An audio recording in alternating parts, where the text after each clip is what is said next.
Balik lagi di channel gue, dan seperti biasa ada pertanyaan dan gue akan bantu jawab pertanyaan kalian. Pertanyaan ini muncul dari Nadine Alfalak. Kak, kalau ditanya cara kamu memperbaiki hubungan pengurus dengan DPO dan alumni gimana bang?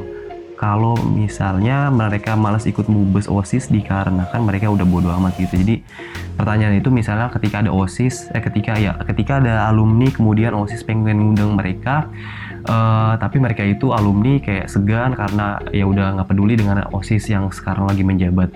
Nah, gimana cara jawabnya? Gue kasih tahu cara jawabnya, tapi seperti biasa, like, comment, subscribe, and share ke teman-teman kalian dan bunyikan loncengnya.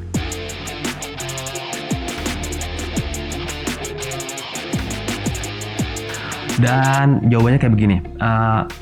Memang sih kalau misalnya alumni yang udah lulus itu biasanya udah segan, udah males, udah kayak udah merasa jauh dengan anak-anak yang adik-adik kelas yang masih di OSIS. Itu kayak udah merasa jauh lah, udah kayak bodo amat juga, karena ya pertama mereka udah punya kesibukan di jenjang mereka yang setelahnya.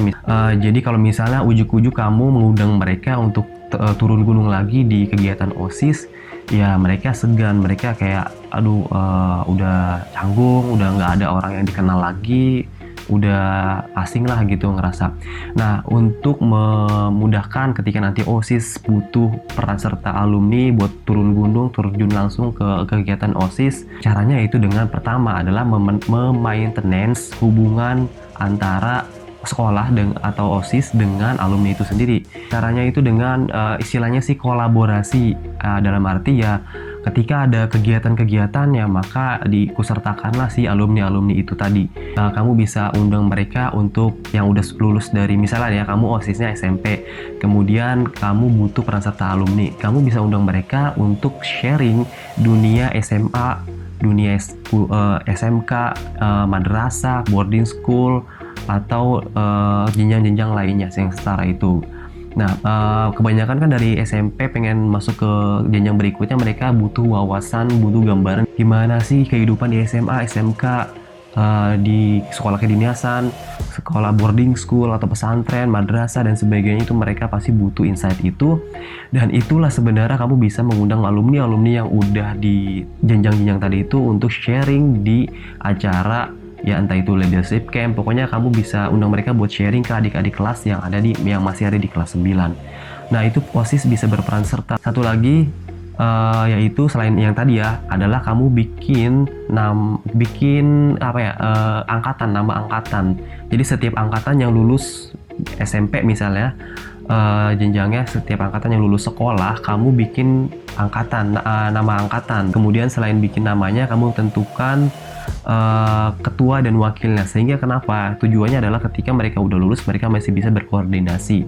Ketika ada acara-acara, mereka gampang buat berkoordinasi. Kemudian ketika reuni, gampang buat koordinasi. Ketika mubes tadi, gampang buat kontak. Kak, gue lagi ada mubes nih, kalau bisa datangnya di mubes gue.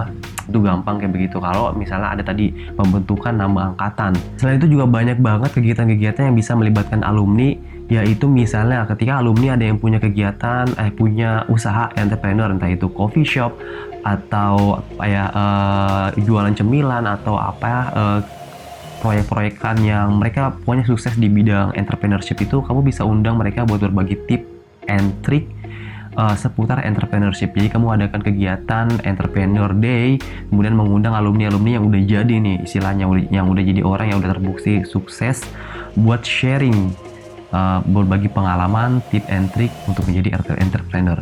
Dan masih banyak banget kegiatan-kegiatan dan event-event lainnya yang kamu bisa ikut sertakan, libatkan alumni-alumni. Itulah yang tadi gue bilang adalah maintenance. Jadi kamu mulai maintenance alumni-alumni itu dengan kegiatan-kegiatan tadi kolaborasi, melibatkan peran serta mereka dan juga kegiatan kamu gitu. Oke, itu aja dari gua, semoga bisa ngebantu ngejawab pertanyaan yang tadi. Good luck buat kalian yang lagi nyalonin diri sebagai pengurus atau ketua OSIS.